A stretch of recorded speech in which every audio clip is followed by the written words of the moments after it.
Good evening, everyone. Thank you for joining the League of Women Voters for this evening's presentation.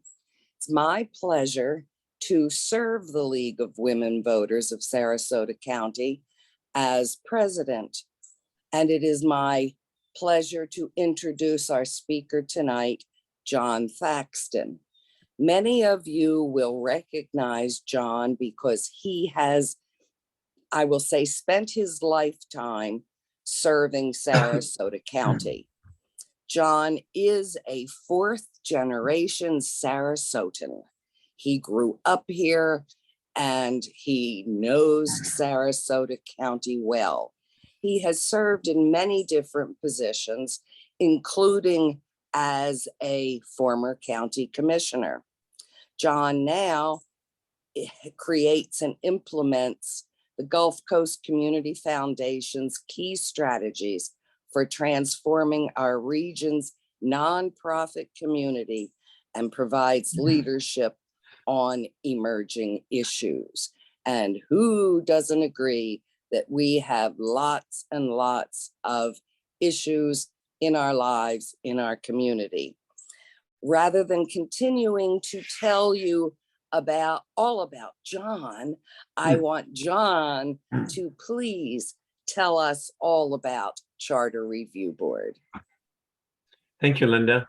Appreciate the invitation by the League of Women Voters. It's always an honor to appear before this group. My association with the League goes back to the early Rebecca Eager days.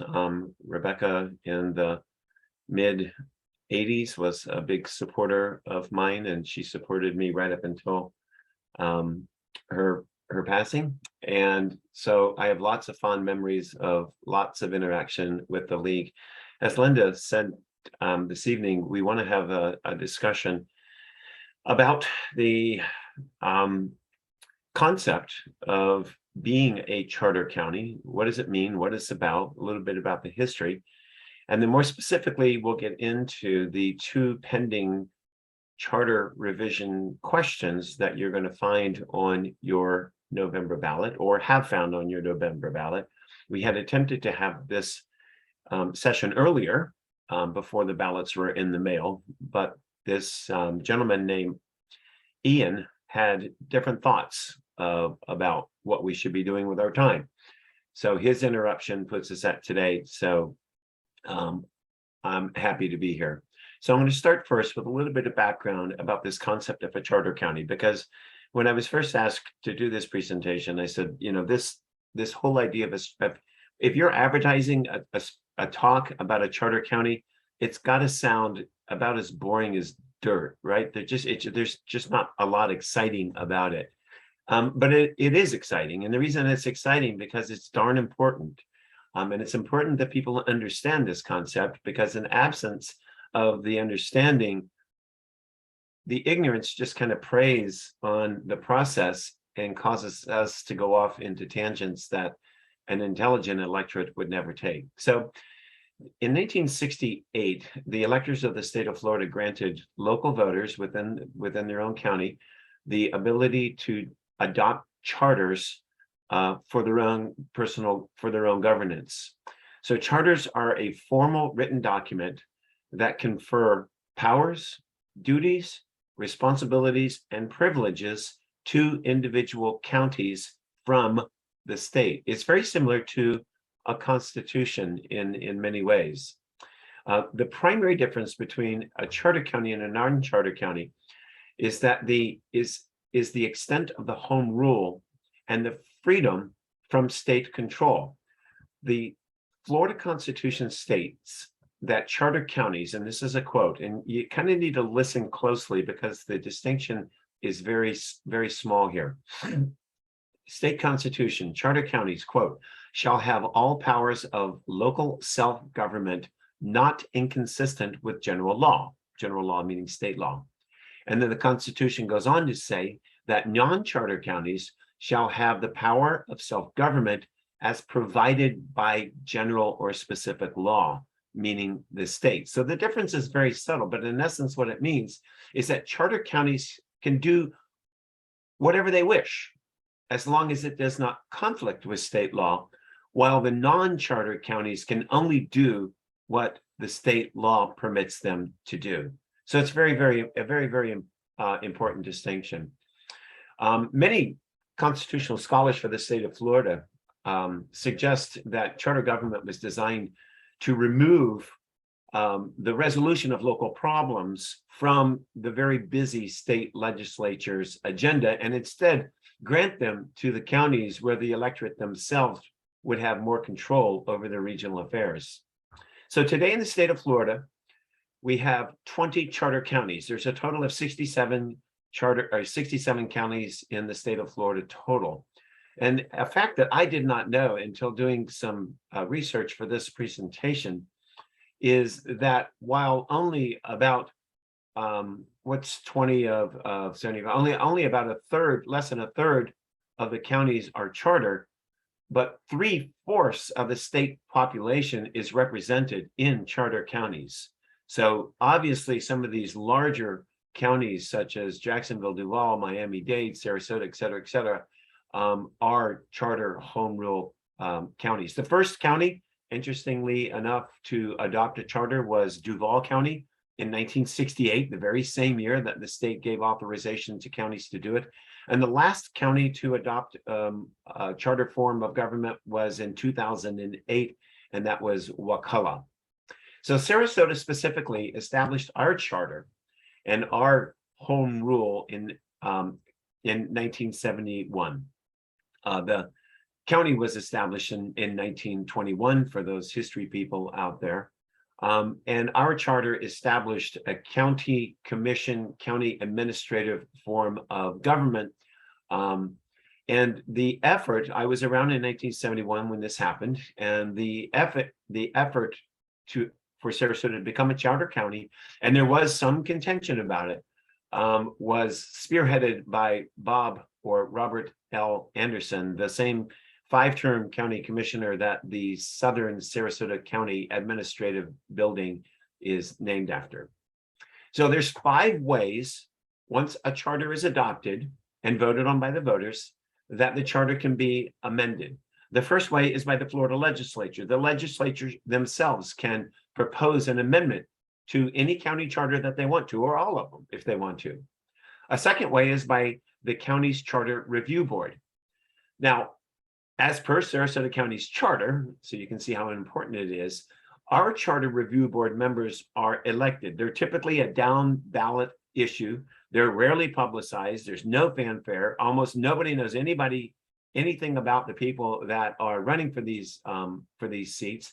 But there's 5 seats, just as there are for the county commission, and they are elected by the electorate in Sarasota County. Many counties, it is the Board of County Commissioners that appoints the charter review board members.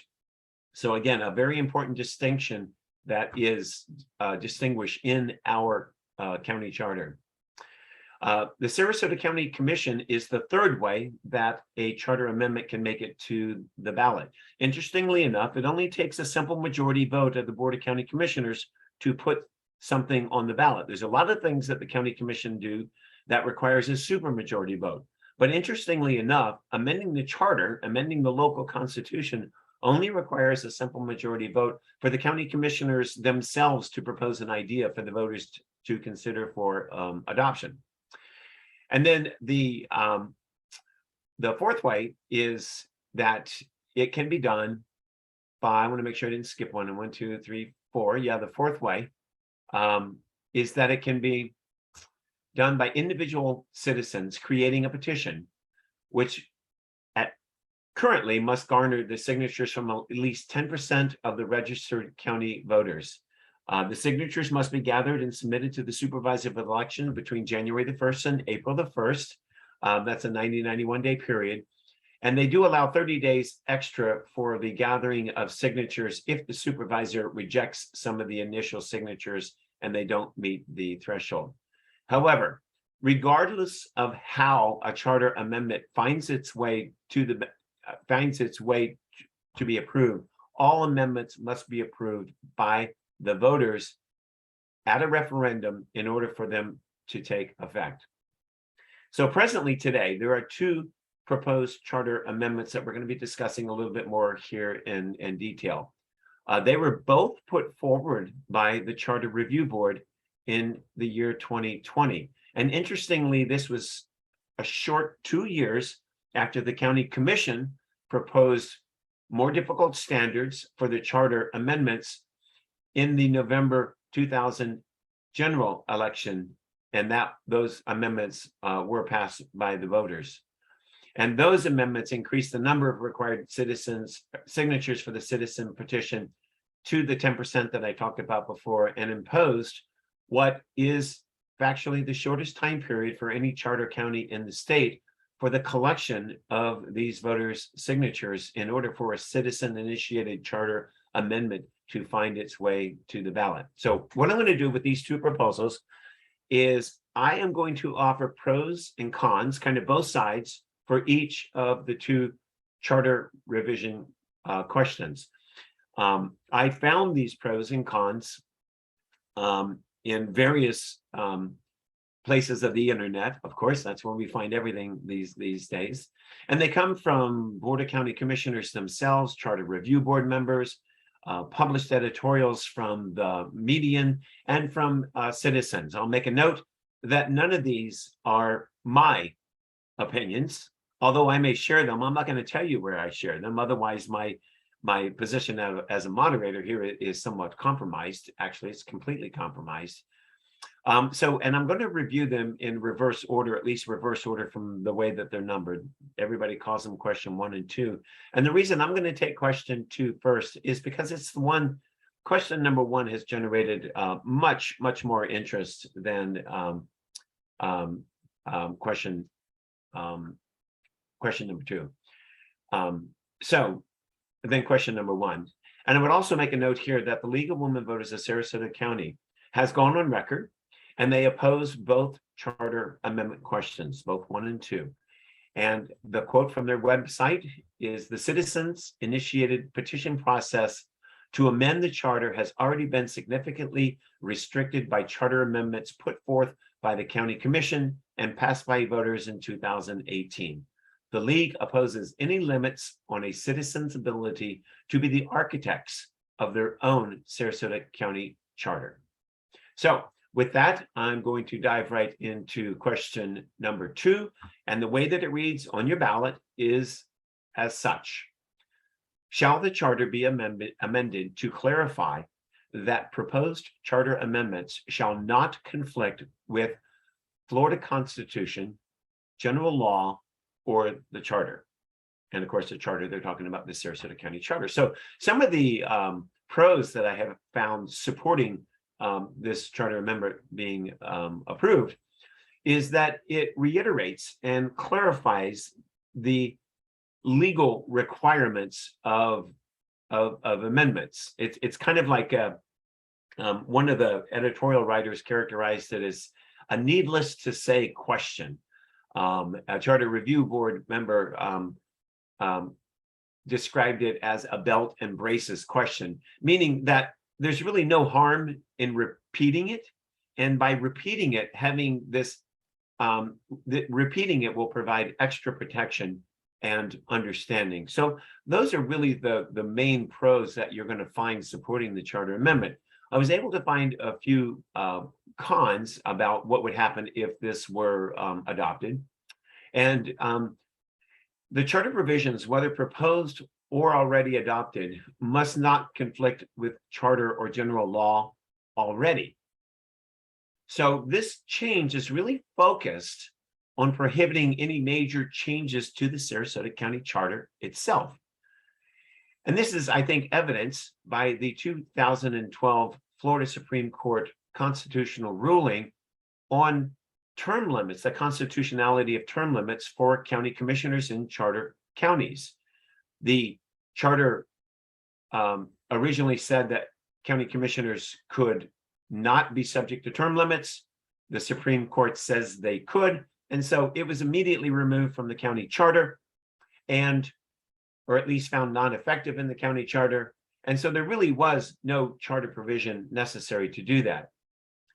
Another con is that the requirement that the public propose proposal to change the charter is not a conflict with the current charter. It functionally eliminates the process of a charter review altogether, because if it's a change in the charter, it would inherently be a conflict with existing changes, right? So this one, presumably the county would make this conflict determination with some legal, as a part of their legal sufficiency review. And some argue that this legal sufficiency review would be done by county attorneys who are hired by the county commission, and that would make it somewhat of a bias opinion. Some suggest that if this provision had been in the county charter in 2018, the question to change county commission elections from at-large to single-member districts would not have made it on the ballot.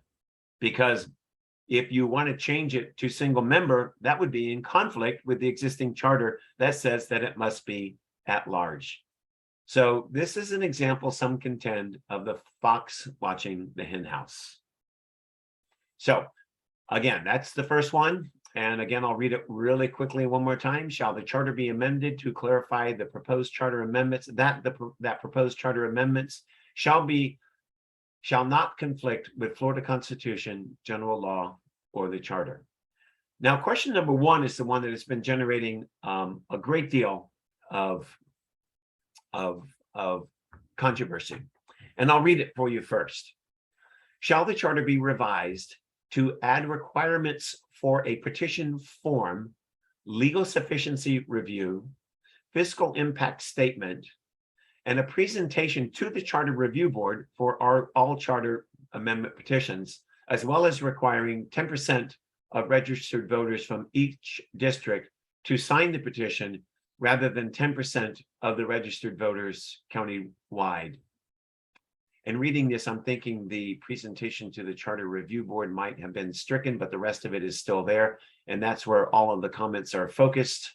So we'll stay focused on those. So some of the approval, if this is approved, some of the pros that I found was that technically, this would not prevent anyone or any group from making changes to the charter. You could still do it.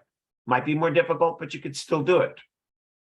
And some suggested, and this actually came from the county commission, that because we made big changes in the charter recently, such as the single member district, things like this have to be sorted out.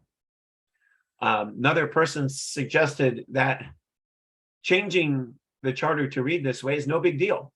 It's similar to rules in other Florida counties for citizen-initiated charter amendments.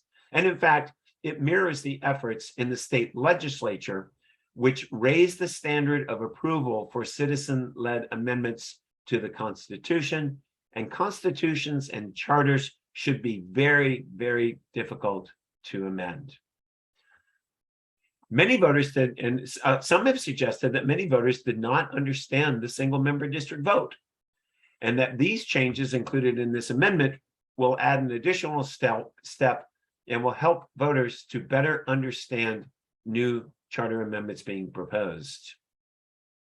Some has also suggested that this charter amendment is designed to give voters a platform to voice their opinion on amendments ahead of election days, and that again, few actually know what they're voting on when such changes are being considered. Another one that I found interesting was that they felt that that this charter amendment decreases individual freedom and gives more powers to government, and government should be better empowered. I'm going to start going into the cons with this, or I'll end the pros with this one. This one came from a local newspaper editorial. And it says that it will prevent wackadoos from proposing dangerous and nutty ideas and add safeguards and thresholds to our county commission. So those are some of the things that I found in terms of reasons that you should vote for this charter amendment. And now I'd like to get into some of the reasons that maybe you should not vote for this charter amendment. And I'm going to go back and read it just one more time, and I'm going to leave out the part I think might have gotten cut. Shall the charter be revised to add requirements for a petition form, legal sufficiency review, a fiscal impact statement, as well as requiring 10% of the registered voters from each district to sign the petition rather than 10% of the registered voters countywide. Now, here's some of the ideas and concepts that I heard in opposed to approving this charter amendment. Leading it off, it would effectively block future citizen-initiated charter amendments in Sarasota County by creating the most stringent and most difficult requirements in the state of Florida for a citizen initiative county charter amendment petition. Sarasota County already has the shortest time period for collection signatures among all the charter counties. Another con was that this amendment provides absolutely no benefit to the public by imposing unnecessary obstacles and creating confusion by adopting the strictest parameters of all charter counties in the state. This particular charter amendment has bipartisan opposition from both factions of some factions of the Republican and the Democrat Party. And some would argue that it is an unnecessary obstacle meant to take away our constitutional rights to amend the charter, and that it hinders the public's ability to amend the law and would destroy the very home rule foundation that charters were created in the first place. I like that one. That one was pretty well articulated. Just a couple more, and then we're going to get into an open discussion, debate, if you'd like, about these charter amendments. And this con to the approval of the charter amendment says that it creates a minority rule inequity, where 4 out of 5 districts could have over 90% support for the amendment, but if one district only gives 9%, then the amendment would fail to make it on the ballot. A very important one to consider is this concept of legal sufficiency and fiscal neutrality determination terms are not defined, and they will likely be defined by county staff, and that county staff will of course be the county administrator and county legal, the county attorney, both of which are employed by the county commission. Again, creating a situation potentially where you have the fox watching the hen house. There's presently only one charter county in the state that currently imposes a substantive legal review before allowing the petition to be on the ballot. That's Orange County. And this county uses a board of 3 independent attorneys. And the final con to approving question number 1 is that it increases the influence of special interest groups, such as developers, and the influence that they have on local elections, and it obstructs the last opportunity that citizens have to go directly to the people to put something on the ballot if they feel their elected officials are not acting responsibly and promoting the public will. So I came within 3 minutes of the allocated time that I had. I'd be glad to recap any of the positions that I have gathered here. And if there's any clarification that I can offer from my experience as a county commissioner or as a planning commissioner, I would be happy to do it. So Linda, let me first off see if there are any in the audience that would like further explanation of the amendments, or if we have any questions in the chat, because I've been unable to follow the chat while following my speaking notes at the same time. So if anyone has any questions now, please do go ahead and put them in the chat. Or Elena, I think they could raise their hand too. Because okay, or I you think the may crowd raise is your manageable hand. enough that if you have a question, just raise your hand. I And can while see you're you, and I'll be happy to call on you. And while you're thinking about your question, how you want to ask it, we do have a question from Rhonda in the chat. And her question is, are those who present the amendment required to explain their position to the public? Yeah, I think there is no requirement for explanation, but there are requirements existing that the question must be, there are some legal sufficiency requirements of the question now, and that it must be simple, it must be understandable. However, the reality is that if a person is proposing something as significant as a charter, an amendment to the charter, Right. they're going to find themselves having to explain why they did it numerous times. There was an opportunity, for instance, there is an opportunity at both the state legislature, the county commission, and the charter review to hold a public hearing where the public can show up and question the reasoning and the necessity by either one of those three legislative or quasi-legislative or pseudo-legislative bodies proposing a charter amendment.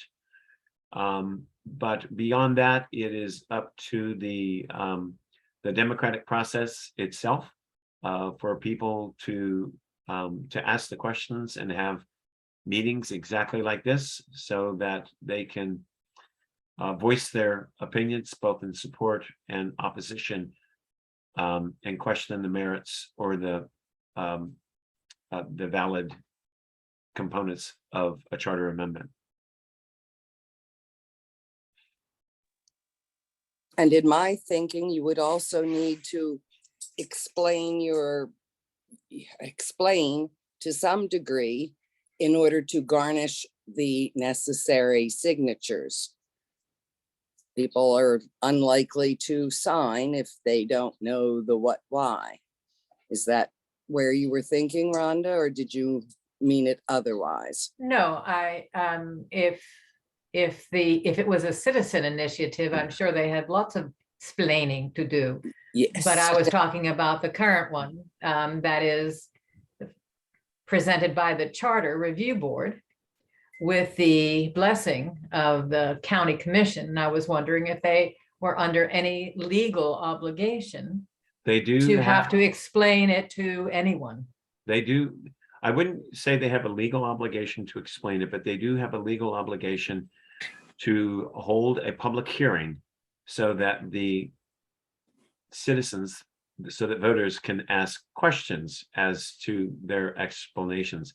And I would make one just minor adjustment for the point of clarification. When the Charter Review Board or a citizen petition meets the legal requirements, it must then still go before the Board of County Commissioners to be approved to go on the ballot. However, the Board of County Commissioners approval, provided they hear from the county attorney and the supervisor of election that it has met the legal requirements, is somewhat perfunctory. It's not, they are not approving. In other words, they're not saying we're approving this to go on the ballot, is not synonymous with we're approving the voters to vote yes on this or to vote no. So there's some confusion when the Board of County Commissioners votes to put legally recognized charter amendments on the ballot. They are required to do so by state law. And that is neither an endorsement or an opposition to the amendment. It simply gives authorization to the clerk to offer the language to the supervisor of election for it to appear on the ballot. Now, obviously, there is a change proposed in this one that says there also must be a financial, let me get the exact words here. There must be a fiscal impact statement and a legal sufficiency review that will now be required for all charter amendments going on the ballot. And again, that I read to you some of the concerns that people had with that. There is no definition of what a legal sufficiency review is or who's going to do it. And there is also no parameters for what a fiscal impact statement would contain and how it would be used, or even who would do and prepare the fiscal impact statement. So in absence of having that clarified in the charter question, many have presumed, whether rightly or not, that those two duties will fall upon the county officials. Again, the legal sufficiency review possibly by the county attorney, and the fiscal impact statement by the county administrator using his or her financial staff to make the impact statement.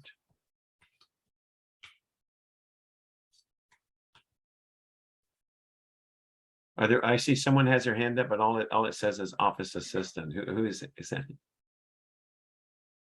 Sorry, I should have changed it. I just have a small technical question. Yeah, I need to change. I was doing other Zooms. I may have missed it when the citizens are voting. What percentage of citizens must approve the referendum for it to become effective? At the ballot box? 51% or 60%? 50, no. 50% plus one vote. Oh, at the ballot box, I think it's 60. Is it? Thank you for the correction. If I was thinking it had been changed at one time back when. Let me see if I can.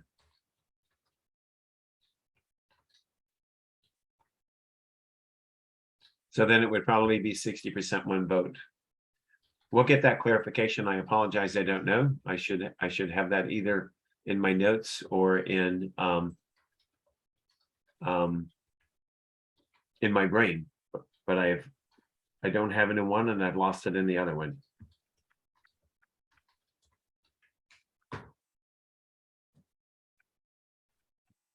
Other questions?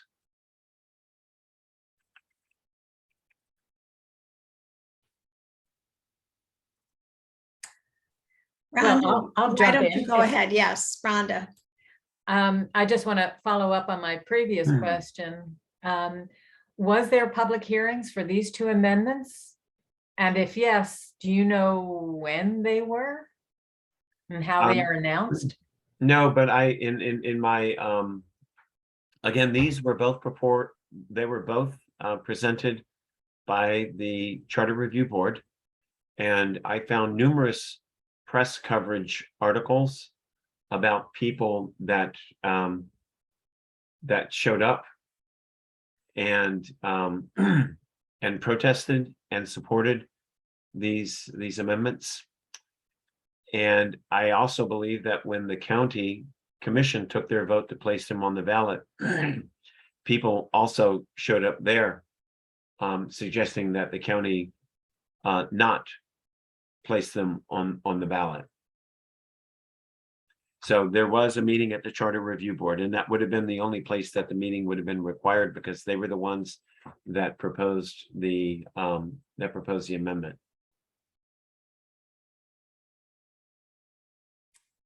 Thank you.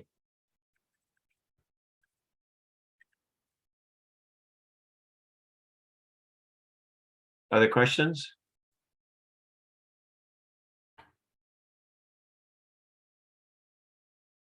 I'm trying to find the that approval process, and I'm just simply not coming up with it at the time.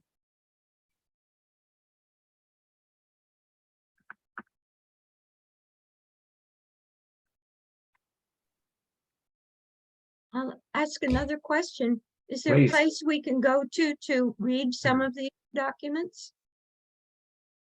Well, the doc, I mean, the only real document is the charter language themselves. I found all these documents online in newspaper clippings. There was a lot of quotes that were in the newspaper when the county commission chambered it, considered voting to put it on the ballot. I took some from there. There was a lot of quotes from the media coverage of the Charter Review Board.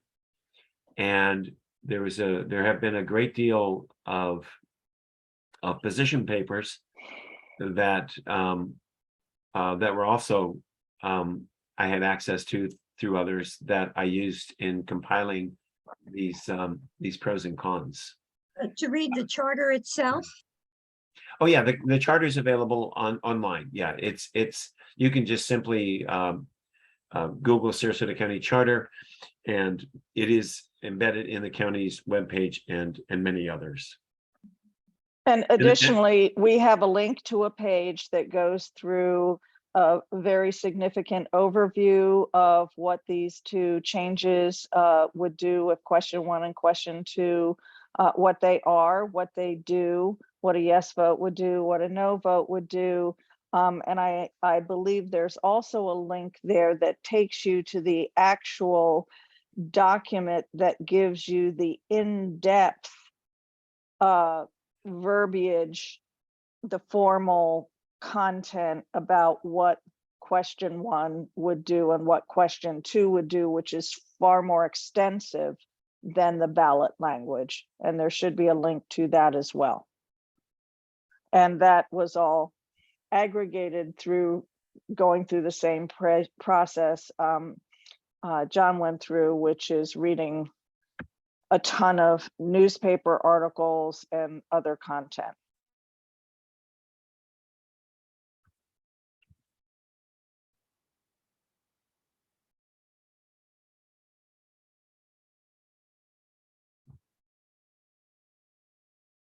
Glad to take any other questions. Don't want to cut you off short, but I have a question. I know, and maybe you identified this. So here we are, the election is in November. And when does a process like this start? You said something about a 90-day window. So did this kind of thing, did it get started way back at the beginning of the year, or was it more recently with the commissioners? it with the Charter Review Board. Yes. Yeah. I don't have the exact dates for the Charter Review Board. But I believe that it was in 2020, about 2 years ago, I think. Ooh, okay. So it's been floating around for a while. Yes. Thank you. I just pulled up the charter, and it says in section 7.1C that these referendums can pass by a majority vote. Okay, that's what I thought. Thank you. So yeah, it's a majority vote is 50% of the vote plus 1 vote. So that's a majority. Is it 60% for state amendment, for state referendums? It might be 60% hurdle. Yeah, I think they raised it for the state constitution, right? Yeah. Yeah, I just double checked. John is correct. It's the state that's 60. Yes, sorry, my bad. State is 60. No, that's okay. Sarasota County is, yeah. Good. Then, and I was also trying to find the date that the Charter Review Board heard it. But I don't have that right here. But it was kind of decided to put it on the ballot in July, wasn't it, by the county commission? Yeah, the county commission voted in July. Yeah.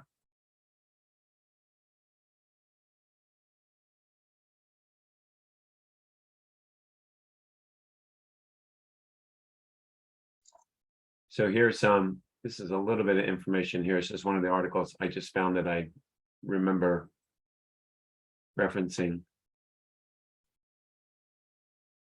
Let's see.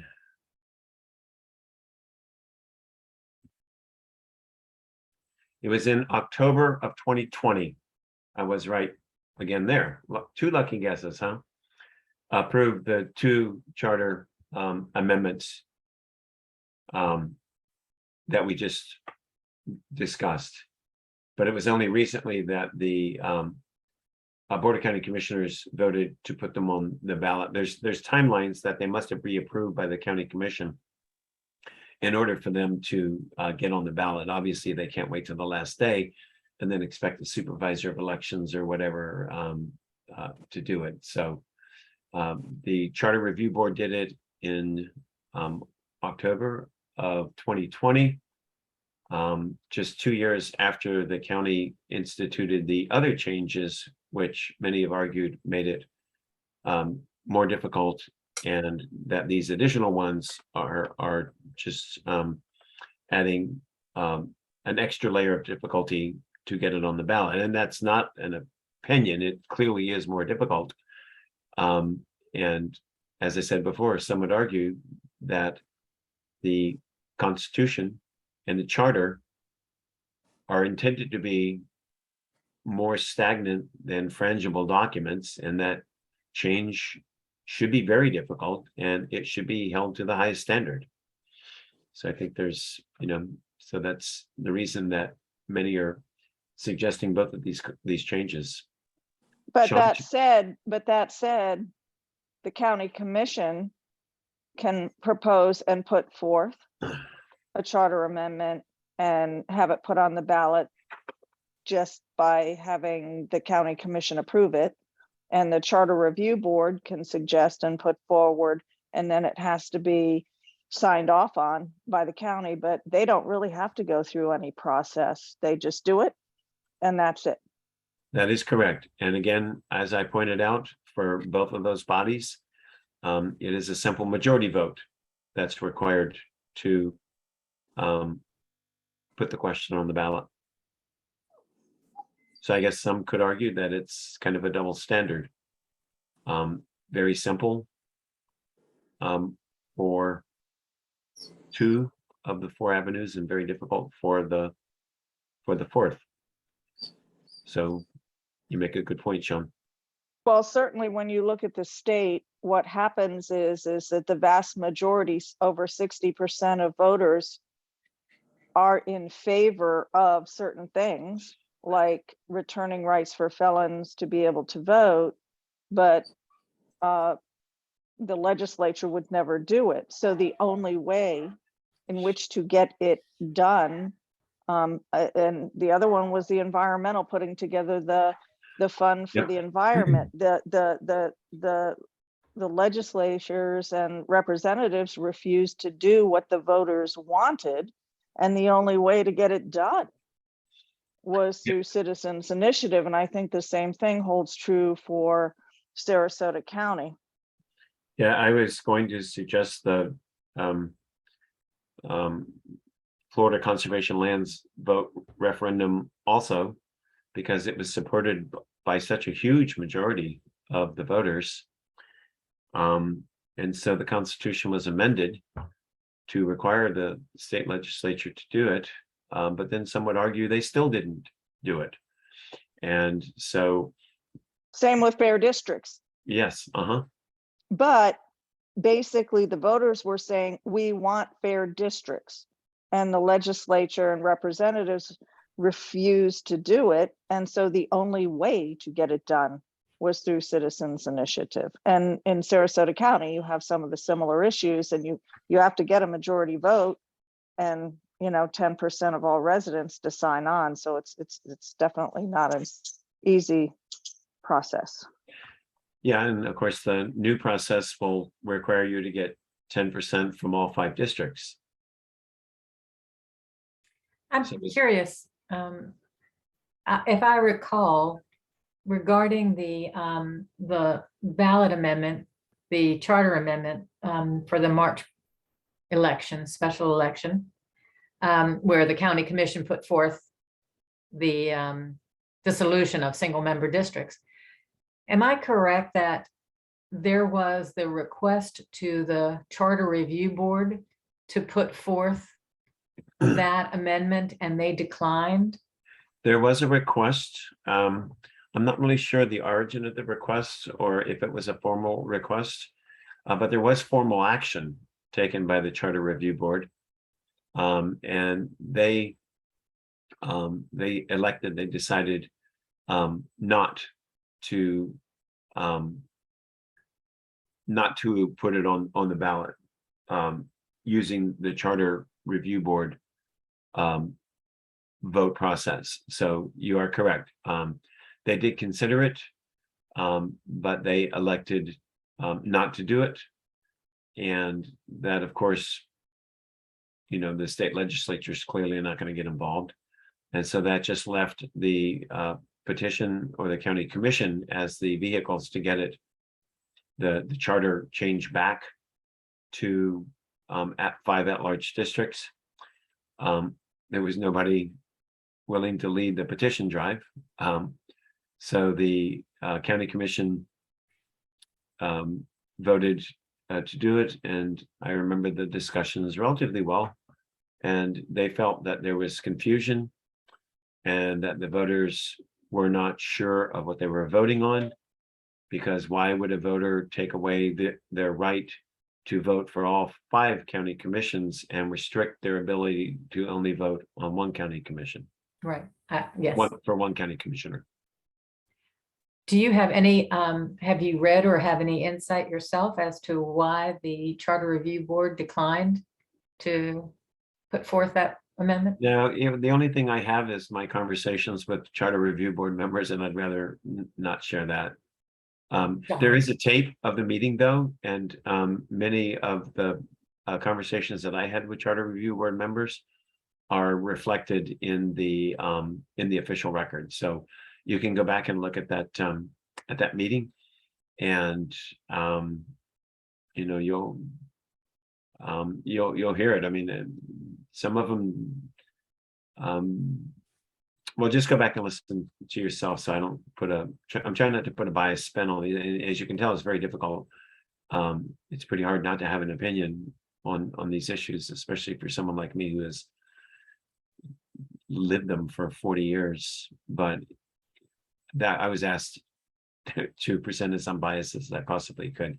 But there's definitely opinions voiced by individual charter members as to why they decided not to vote to put it on the ballot for voters' consideration. Thanks, I'll look it up. And So I to will, say that a voter is too ignorant to vote on an amendment, does that just imply that they're too ignorant to vote for anyone? Well, I've heard that mentioned.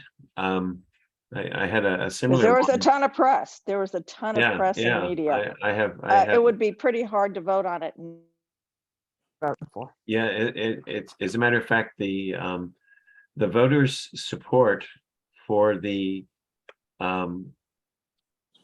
conservation land constitution referendum gained more support than any contested state election in that cycle and any other elected vote. So in other words, the voters were more sure of themselves that they wanted more conservation land preserved, and they were willing to tax themselves accordingly to do so.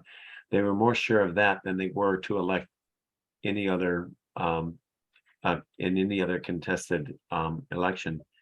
And there is it does, if you go back and look at the original ballot for where the voters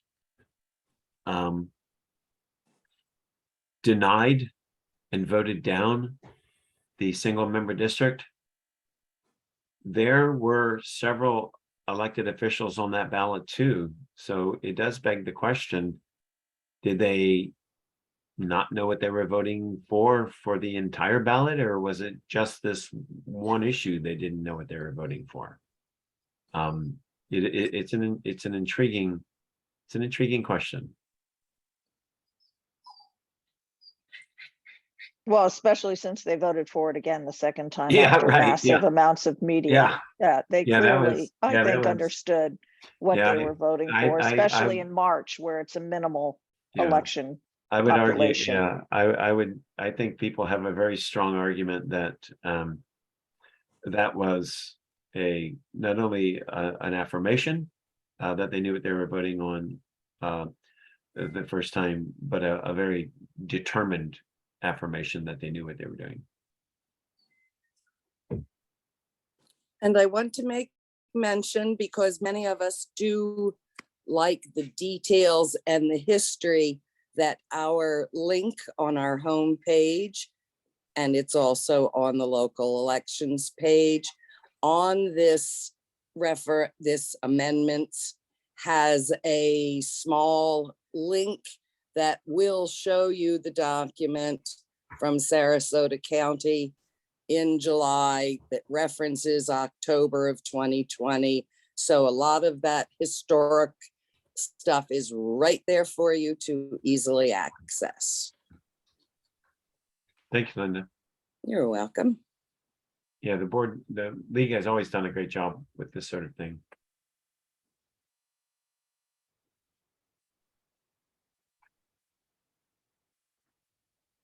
Other questions? Just got a couple minutes left. Well, seeing we have a small group, we have a smaller pool of That's okay. questions. Well, I mean, it is unfortunately, we did not get an opportunity to have this discussion before. Many of you had cast your ballots, not that it would have changed one way or the other, but I think it's an important conversation to have in any event, because something tells me this is not the last that we've heard of charter amendments coming before the voters in Sarasota County. If you want one of the more interesting ones that I found to read, and it's readily available online, and I